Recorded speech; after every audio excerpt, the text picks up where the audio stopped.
ఎట్టకేలకు middle east వార్కు white house ప్రకటనతో ఎండుకాటు పడింది. దీంతో ఇప్పుడు అంతర్జాతీయంగా మొదలైన చర్చ ఒకటే, ఈ యుద్ధంలో గెలిచిందెవరని.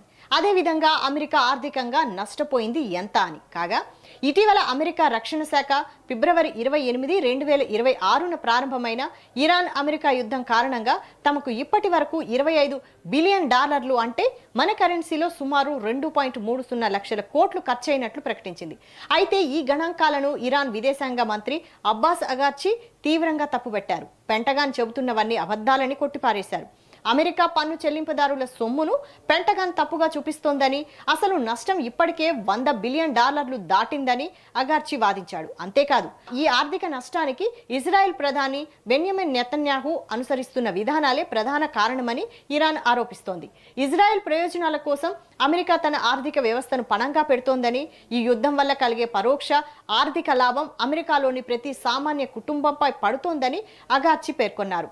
అమెరికా పౌరుల పన్నులు విదేశీ యుద్ధాల కోసం వృధా అవుతున్నాయని ఆయన విమర్శించారు. మరోవైపు అమెరికా ప్రభుత్వం ఈ $100 బిలియన్ వాదనను కొట్టిపారేసింది.